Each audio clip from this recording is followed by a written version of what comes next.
오늘은 부활주일입니다. 우리 기독교는 부활의 종교라 그렇게 말을 합니다. 그래서 오늘 부활주일 통해서 우리 하나님께서 우리에게 부활신앙을 갖기를 원하고 계십니다. 예수님께서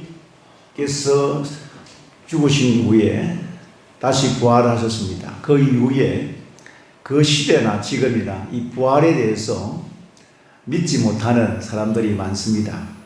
그리고 의심을 지금도 많은 사람들이 하고 있습니다.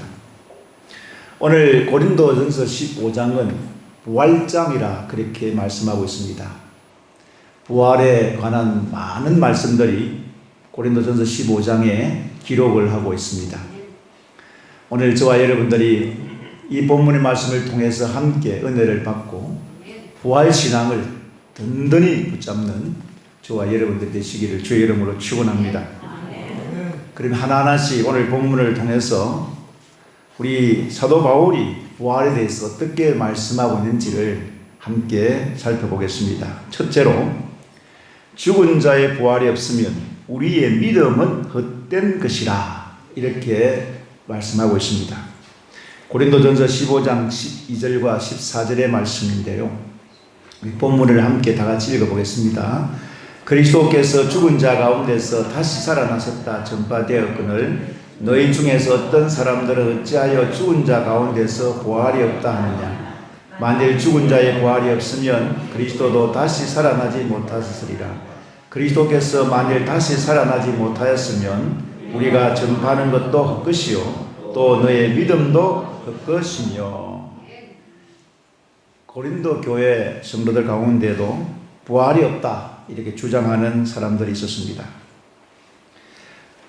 만약에 우리에게 죽은 자가 다시 사는 부활이 없다면 우리 기독교의 근본적인 진리가 이제 무너지고 또 우리가 믿는 이 모든 믿음도 헛되고 헛수고로 끝난다는 것입니다.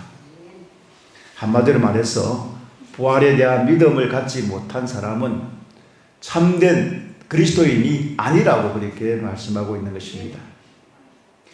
그러면 그 당시 사도 바울이 왜 이 부활에 대해서 강조하고 강력하게 이야기를 하고 있을까요? 그것은 그 당시 고린도 교회 안에 영지주의라고 하는 이 사상이 있었습니다. 영지주의가 무엇이냐 그러면 영은 고귀한 것이고 육은 열등하고 천박한 것이다 이렇게 영지주의자들이 믿었습니다. 그래서 예수님은 육체로 오신 것이 아니라 영으로 이 세상에 오셨다 이렇게 영지주의자들이 주장을 하기 시작했습니다. 육체로 온 것이 아니고 영으로 잠시 우리와 함께 있다가 이제 간 것이다. 실제로 육체적으로 죽지 않았다 그렇게 주장하는 바로 사상이 바로 영지주의 사상이었습니다. 이 영지주의 사상이 고린도 교회와 그 주변에 많이 퍼져 있었습니다. 예수님이 육체로 오신 것을 부정했기에 예수님이 십자가에서 실제적인 고난도 없었다. 그리고 죽지 않았기 때문에 다시 살아나지 않았다. 이런 식으로 이들은 주장하기 시작했습니다. 그래서 이런 자들에 향하여 요한 2서 1장 7절에는 이렇게 이런 자들을 향하여 말씀하고 있습니다. 한번 다 읽어보겠습니다. 이런 자들을 향해 예수 그리스도께서 육체로 임하심을 부인하는 자가 미혹하는 자요 즉 그리스도라 이렇게 선언을 하고 있습니다.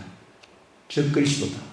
예수님께서 이 세상에 육체의 몸으로 오시지 아니하고 영으로 왔다고 하는 자들이 있었습니다. 지금도 이렇게 주장하는 사람들이 있습니다. 그래서 다 이들은 이단이고 즉 그리스도인들입니다. 분명히 예수님은 육체의 몸으로 이 세상에 오셨습니다. 그리고 실제적으로 십자가에 매달려서 죽으시고 그리고 사흘 만에 부활하셨습니다. 육체로 부활하신 것입니다. 영으로 부활한 것이 아닙니다. 어떤 목사님들, 신학자들은 예수님의 이 육체의 이 땅에 부활하신 것에 대하여 부정하고 이런 이런 복음을 전하는 자들을 그들을 향하여 적 그리스도라고 그렇게 선언을 하고 있습니다.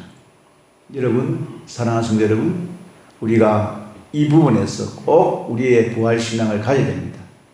예수님은 육체로 오실 뿐만 아니라 영과 육이 함께 이 세상에 오셨습니다. 즉 영으로만 오신 것이 아니라 육으로서 육체를 가지시고 이 세상에 오셨다는 것을 우리가 꼭 믿어야 될 줄로 압니다. 자, 그 다음 두 번째로 우리가 살펴볼 것은 부활이 없으면 우리의 믿음도 전파하는 것도 헛된 것이라 이렇게 말씀하고 있습니다. 우리 고린도전서 15장 17절을 다 같이 읽겠습니다. 시작.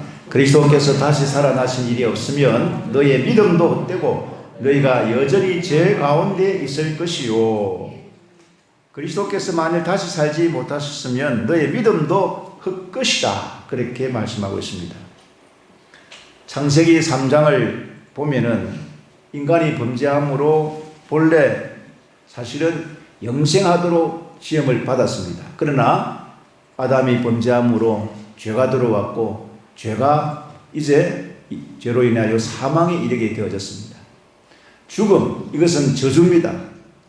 우리가 본래 하나님께서 우리를 지으실 때는 영생할 수 있는 몸으로 그렇게 지었습니다. 그런데 죄로 말미암아 죽어버렸습니다. 죽음이라는 것이 우리에게 왔습니다. 사망이라는 것이 왔습니다. 그러면 이 부활은 우리에게 무엇을 말씀하고 있는가? 부활은 바로 다시 우리가 죽지 아니하고 영원히 살 수 있는 영생의 몸, 하나님이 처음 만든 인간 그 아담으로 다시 돌아가는 것입니다. 성경에서 말씀하시는 이 구원이라는 것이 무엇입니까? 인간이 범죄하기 전에 누렸던 그 영생의 상태로 회복되는 것이 바로 구원이라는 것을 의미하고 있습니다. 죄로 인해 찾아온 죽음의 형벌이기에 이 죄의 문제를 해결해야만 영생을 얻을 수 있습니다. 그래서 예수님께서 십자가에서 이 죄의 문제를 해결하셨고 대속의 은혜로 인할 때, 즉 이 대속의 죽음을 믿을 때에 오늘 여기 본문의 말씀대로 우리가 죽어도 죽지 아니하고 살고 바로 영원히 죽지 아니하고 살 수 있는 영생의 은혜, 영생의 복을 받게 된 줄로 믿습니다. 그래서 우리가 한마디로 우리가 예수를 믿는다는 것은 바로 영생과 부활의 소망, 이 부활의 믿음을 믿는다는 것입니다. 오늘도 저와 여러분들 다시 한번 영생과 이 부활의 소망을 든든히 가지시기를 주의 이름으로 축원합니다.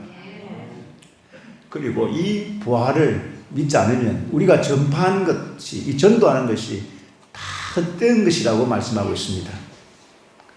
우리가 이 기독교에서 가장 우리가 강력하게 전하는 것이 뭡니까? 바로 부활입니다. 바로 영생입니다. 이 복음을 우리가 가지고 있습니다.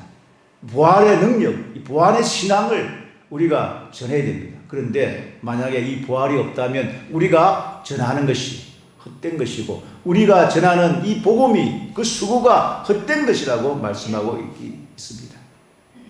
그러므로 다시 한번 우리가 먼저 내 자신이 이 부활을 믿고 이 부활의 소망을 든든히 가지고 다시 주님께서 부활하신 이 부활의 소망을 전하시는 저와 여러분 되시기를 주의 이름으로 축원합니다. 그 다음 세 번째로 우리가 살펴볼 것은 부활이 없으면 우리는 세상에서 가장 불쌍한 사람들이다. 이렇게 말씀하고 있습니다. 고린도전서 15장 19절 말씀 다 같이 읽겠습니다. 만일 그리스도 안에서 우리가 바라는 것이 다만 이 세상의 삶뿐이면 모든 사람 가운데 우리가 더욱 불쌍한 자이라. 이 19절 말씀은 고린도전서 1절부터 18절의 말씀의 결론이 바로 19절의 말씀입니다.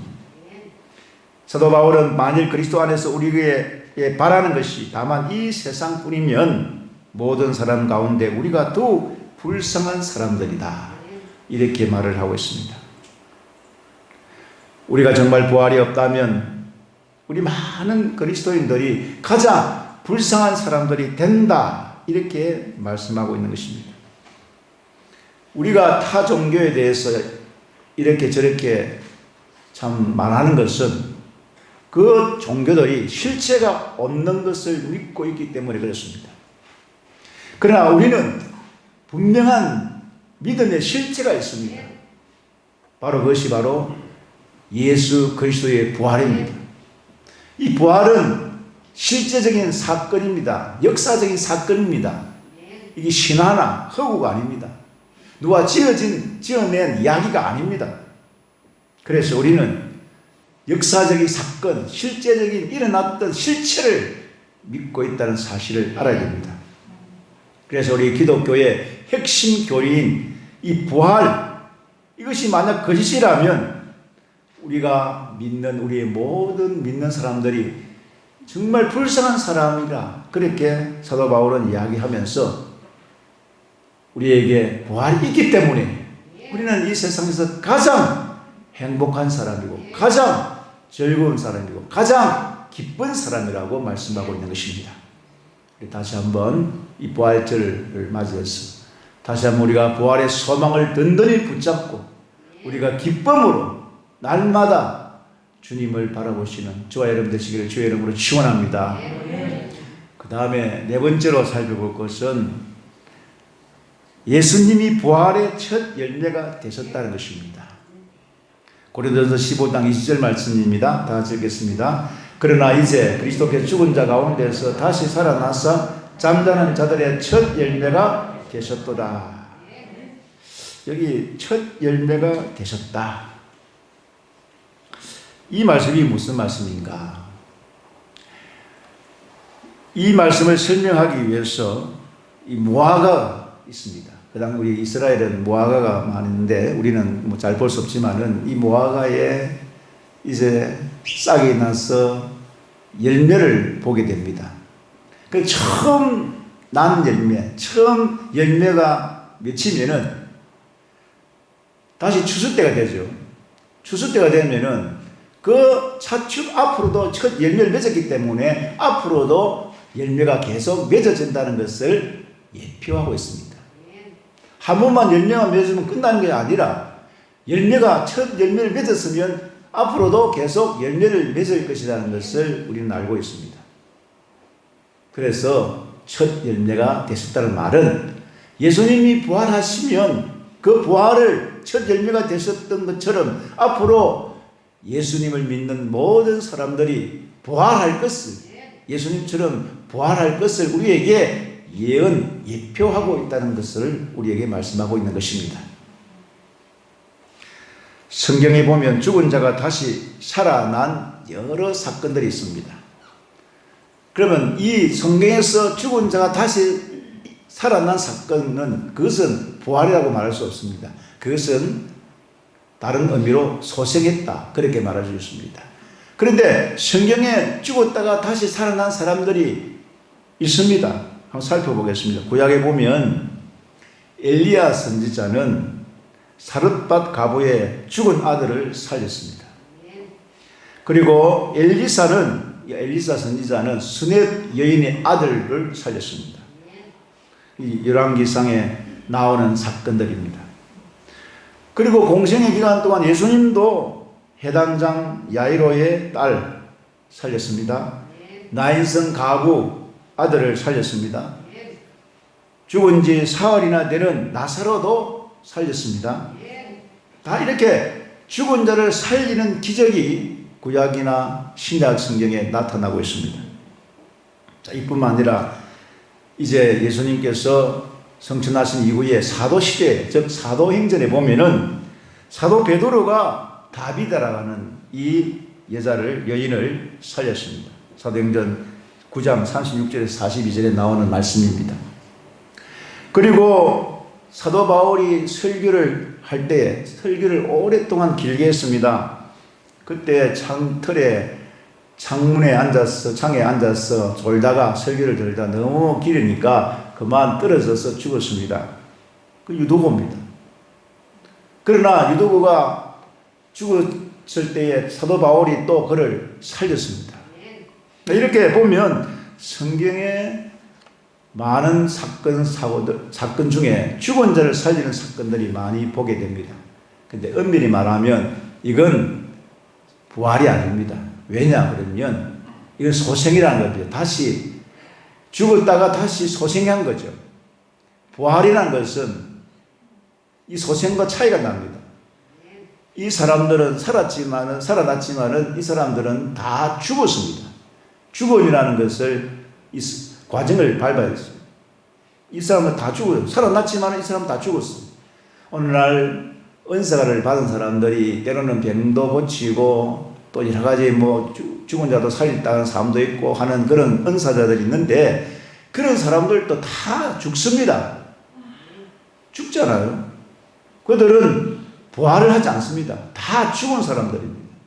그런데 예수님은 죽은 자 가운데서 죽었지만은 다시 부활하신 거죠. 소생한 것이 아닙니다. 부활하신 거예요. 그래서 부활의 첫 열매가 되신 것이죠. 사랑하는 성도 여러분, 우리 이걸 차이를 잘 알아야 됩니다. 그래서 예수님의 부활을 우리는 부활의 첫 열매라고 이렇게 이야기합니다. 자, 이 첫 열매라는 표현을 다시 한번 제가 설명을 드리겠습니다. 죽지 않는 몸으로 다시 사는 자는 부활의 사건이 예수님의 부활로부터 이제 시작되어져서 앞으로 계속 그렇게 되어 간다는 이야기를 우리에게 말씀하고 있는 것입니다. 자, 그러면 이 씨앗이 있죠. 아주 볼품이 없는 씨앗이 있습니다. 이 씨앗이 비록 작고 볼품이 없지만은 이것이 이제 싹이 터서 열매를 맺게 됩니다. 그 열매는 아름답고 화려한 식물로 그런 모습으로 나옵니다. 이 사도 바울이 이것을 비유하면서 사도 바울은 부활의 사건을 첫 번째로 오늘 말씀에 보면 썩을 것으로 심고 썩지 아니할 것으로 다시 사는 것이라고 그렇게 이야기하고 있습니다. 씨앗이 땅에 떨어져서 썩음으로 새 생명의 역사가 시작되죠. 그리스도인들도 마찬가지입니다. 비록 우리의 육체는 썩어서 없어지지만은 그러나 썩지 않는 육신으로 다시 살 수 있다, 산다, 부활한다. 그렇게 사도 바울은 부활장에서 이야기를 하고 있습니다. 자, 여기서 우리가 좀 생각을 좀 해야 됩니다. 자, 그러면 이 육체가 부활한다 할 때, 우리가 예수님처럼 육체가 부활한다 할 때, 지금 내가 가지고 있는 이 육체로 부활할 것인가? 아니면 새로운 몸으로 부활할 것인가? 이 궁금하지 않아요? 이 세상에서는 내가 약하고, 참 못났고, 더럽고, 아프고, 병들고, 힘없고, 나약한 육체인데, 다시 육체로 부활해가 할 때도 여전히 똑같이 나 같은 약하고, 아프고, 병들고, 못났고, 힘든 그런 몸으로 부활한다면 또 실망이 되지 않겠어요? 그죠? 그래서 이 사도 바울이 이 이야기를 하면서 비록 우리가 이 참 씨앗이 못났고 볼품없는 씨앗이지만은 그러나 그 씨앗이 썩어져 이제 다 땅에 묻혀서 이제 다시 열매를 맺힐 때는 아름답고 너무너무 좋은 열매로 그렇게 맺힌다. 우리도 죽었다가 다시 살 때는 과거에 우리가 가지고 있는 이 육체 이런 몸으로 다시 부활할 것이 아니고 새로운 몸이다. 변화된 몸이다. 영화로운 몸이다 했는데 이건 비밀이죠.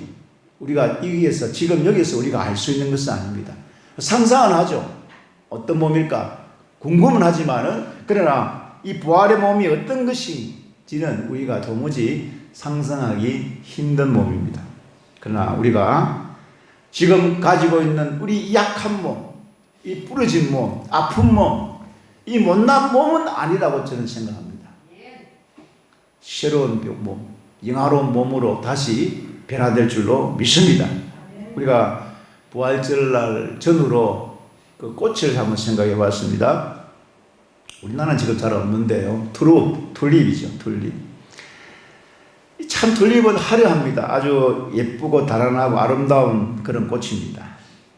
오늘도 꽃이 노란 꽃이 아름답지만은 그런데 그 튤립의 실은 구근이라고 아주 참 못생겼습니다.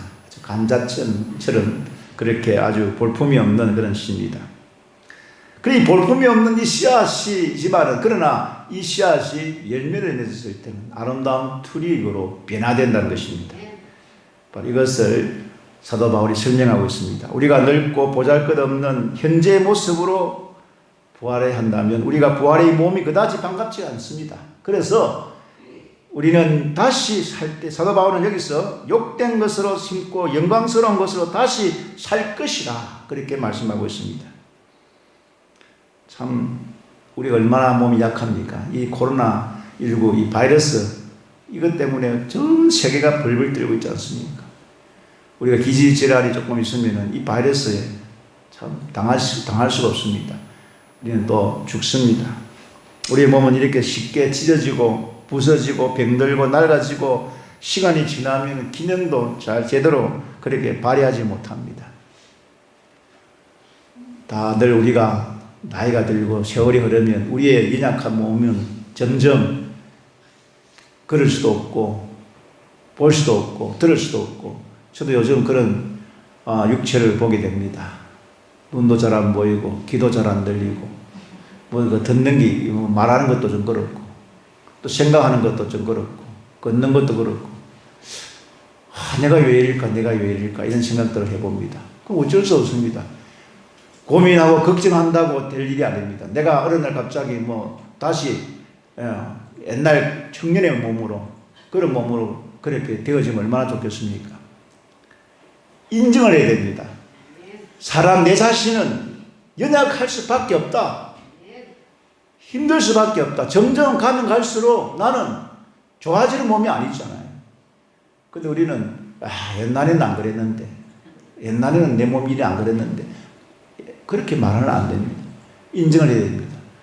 점점 하나하나씩 기능이 이제 없어집니다. 약해집니다. 그러나 우리에게 소망이 있습니다. 비록 지금은 부러지고 아프고 연약하고 나약한 몸일지라도 부활의 첫 열매가 되신 우리 주님처럼 우리 예수님처럼 변화될 줄 믿습니다. 영화로운 몸, 새로운 몸, 신비로운 몸으로 변화되어지기를 원합니다. 이것이 우리의 신앙이고 우리의 믿음입니다. 그래서 사랑하는 성도 여러분 실망하지 마시길 바랍니다. 우리가 이 부활의 주일을 맞이하면서 이 부활의 소망, 이 부활의 믿음을 우리가 다 널리 붙잡으시길 바랍니다. 지금도 많은 사람들이 부활을 믿지 않습니다. 예수님의 부활도 믿지 않을 뿐만 아니라 우리의 부활도 믿지 않습니다. 그러나 오늘 이 말씀을 통해서 다시 한번 부활의 소망을 가지시길 바랍니다.